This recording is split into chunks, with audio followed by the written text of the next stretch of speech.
வரியிலே சொல்ல வேண்டும் என்று சொன்னால் 37 ஆண்டுகள் மட்டுமல்ல, இந்த உலகம் உள்ளவரை புரட்சித் தலைவர் புகழை பொறுத்தவரை ஒரு அழியா புகழாக என்றைக்குமே நிலைத்திருக்கும்.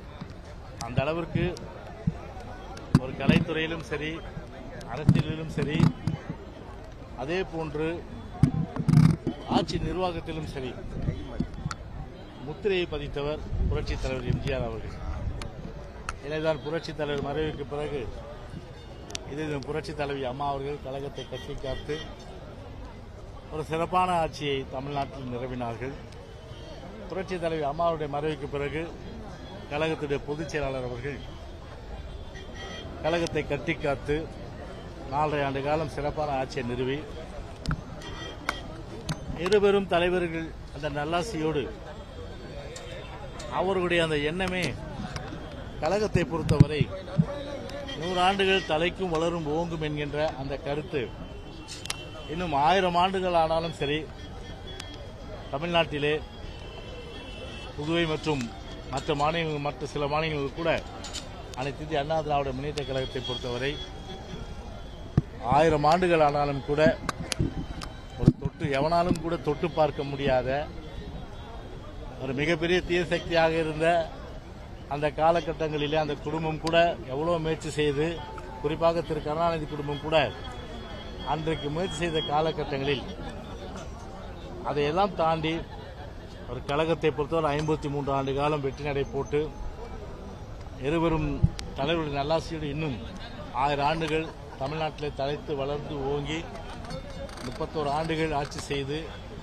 வருகிற 2026 43 மாத கொடுங்கோன்மை ஆட்சிக்கு, ஒரு ஹிட்லர் ஆட்சிக்கு, ஒரு இடி அமீன் ஆட்சிக்கு முற்றுப்புள்ளி வைக்கின்ற வகையில் 2026 சட்டமன்ற தேர்தல் அமைந்து இருவரும் தலைவருடைய அந்த நல்லாட்சியோடு கழக பொதுச் செயலாளருடைய தலைமையிலே ஒரு நல்லாட்சி அமையும் என்கின்ற அந்த ஒரு மகிழ்ச்சியான செய்தியை இன்றைக்கு நினைவு தினமாக இருந்தாலும் கூட இன்றைக்கு அது அந்த மகிழ்ச்சியான செய்தி புரட்சித் தலைவர் நல்லாட்சியோடு கண்டிப்பாக நடக்கும் என்று நான் இந்த நேரத்தில் சொல்லி, அதே போன்று பகுத்தறிவு தந்தை பகலவன் பெரியார் அவர்களுடைய பகுத்தறிவு தந்தை பெரியார் அவருடைய நினைவு நாள் என்று, அதாவது ஒரு சாதி சமயமற்ற வேறுபாடு இல்லாத ஒரு சமுதாயம், பெண்ணினத்திற்கு முழுமையான அளவுக்கு எல்லா உரிமையும் தர வேண்டும் என்ற வகையில் குரல் எழுப்பி வாழ்ந்து மறைந்த பகுத்தறிவு பகலவன் தந்தை பெரியார் அவருடைய நினைவு தினம் என்று. எனவே அந்த நினைவு தினத்தில் பெரியாருடைய அந்த புகழையும் இன்றைக்கு அனைத்து இந்திய அண்ணா திராவிட முன்னேற்ற கழகத்தின் சார்பில் தெரிவித்துக் கொள்கிறேன். 200 சீட்டுகளை வெற்றி பெறுவோம் அப்படின்னு சொல்லிட்டு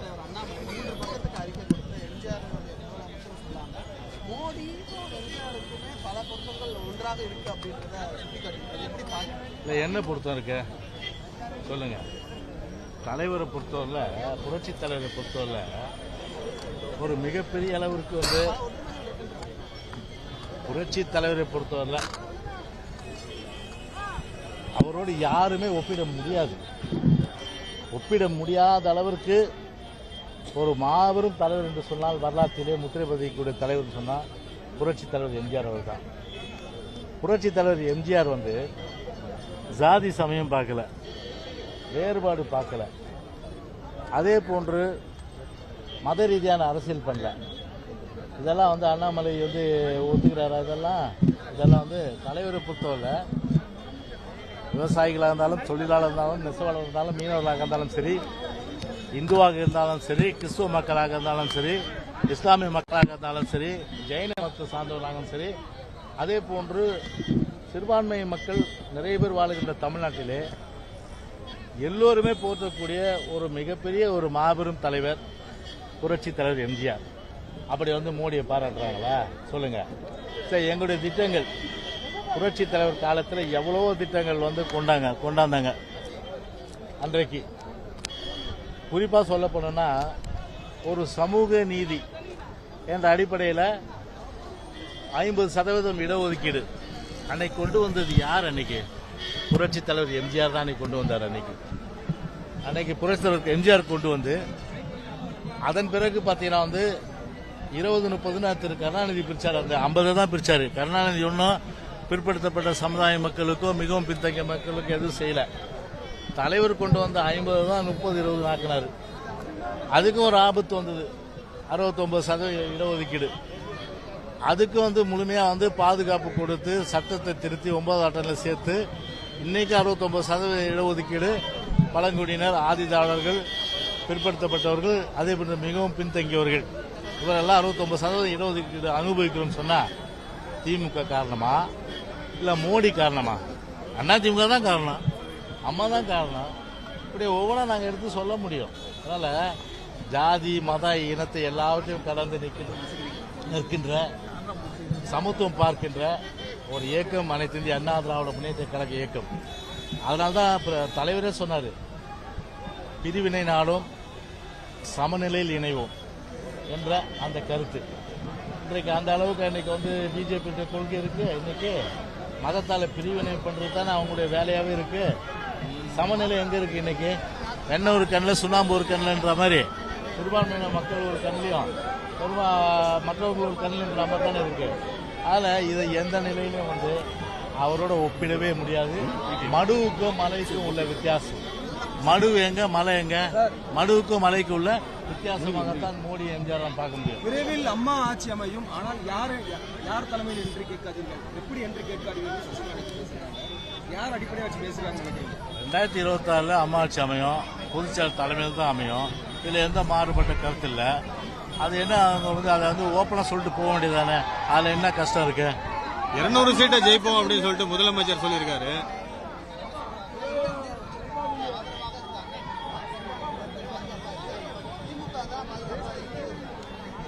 ஏங்க 98 பெரிய அளவுக்கு கோயம்புத்தூர் மாவட்டத்தில் கலவரம் ஏற்பட்டது. வேற அத்வானி வருகையின் போது நான் கூட அப்போ சென்ட்ரல் மெட்ராஸில் கேண்டிடேட். நான் மத்திய சென்னையில் நாடாளுமன்ற கேண்டிடேட். அப்போ பிரச்சாரத்துக்கு வந்தார்.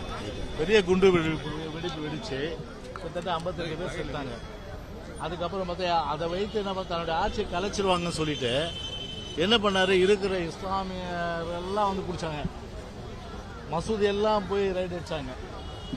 சிறையில் இன்னும் இருக்கிறாங்க இஸ்லாமியர்கள். நீ அதாவது வாக்குறுதிகள் கொடுத்த மாதிரி அவங்க விடுவிக்க வேண்டியதானே, அது விடுவிக்கல. அதனால உண்மையா பார்த்தீங்கன்னா யார் உண்மையிலேயே இஸ்லாமிய மக்கள் மீது பற்றப்பட்டவர்கள் வெளிவேஷம் உதட்டளவில் யாருன்னா உதட்டளவில் திமுகவும் இந்த ஸ்டாலின் மாடல் அரசாங்கம் ஸ்டாலின் தான். ஏன்னா இலங்கையிலிருந்து முழுமையாக தமிழகத்தை கொன்று குவித்து சிறுபான்மையின மக்கள் இங்கே பார்த்தீங்கன்னா ஒரு அச்சம் தருகின்ற சூழ்நிலையில் அந்த காலகட்டத்தில் உருவானதே திமுக ஆட்சி தான். ஆனால் அம்மா ஆட்சி தான். ஒரு டிசம்பர் 5 வந்துட்டாலே மடியில் பாபர் மசூதி இடிப்பு தினம், மடியில் நெருப்ப கட்டின்னு போவாங்க, எல்லாருமே பிடிச்சிருவாங்க, கேஸை போட்டுருவாங்க, உள்ளே போட்டுருவாங்க. அம்மா ஆட்சி 2001ஆம் ஆண்டு காலகட்டம் வந்த பிறகுதான் இஸ்லாமியர்களுக்கு முழு அளவுக்கு சுதந்திரமே ஏற்பட்டது. அதிலிருந்து எந்த பிரச்சனையும் இல்லை. அப்போ 98ஆம் ஆண்டு காலகட்டத்தில் 2001ஆம் ஆண்டு காலகட்டத்தில் அந்த 3 வருஷத்தில் இஸ்லாமியோட நிலை பாதுகாப்பு இருந்ததா என்பதை தயவுசெய்து ஸ்டாலின் கேட்டுப்பாரு. இல்ல அதெல்லாம் கட்சி டிசைட் பண்ற விஷயம். இது எங்க கேக்குறீங்க? 2026 தேர்தல் 200 சீட்டுக்கு மினிமம் ஜெயிப்போம் அப்படின்னு சொல்லிட்டு முதலமைச்சர் சொல்லியிருக்காரு. யாரு முதலமைச்சர் சொல்லியிருக்காரு 200 சீட்டு திமுக. ஆமா, பக்கத்துல இருக்க மாநிலம் கர்நாடகா, அந்த சீட்டையும் சேர்த்து சொல்லுங்க. கேரளாவில் இருக்கு பத்தியா, அதுலயும் சேர்த்து சொல்லுங்க. இப்போ ஜெயிச்சார் பாத்தீங்களா யாரு, ட்ரம்ப். அப்போ கூட அவங்க கட்சிக்கார சொல்லுவாங்க, அதோட பாரு அமெரிக்காவில் போய் எங்க ஸ்டாலின் நிப்பாரு, ட்ரம்பே வீழ்த்தி அமெரிக்காவை பிடிப்பாட்டுவாங்க. என்ன கட்டுக்கதைப்பா, கம்பி கட்டுற கதைக்கு ஒரு அளவு உண்டு. இந்த மாதிரி கம்பி கட்டக்கூடாது. ஓகே,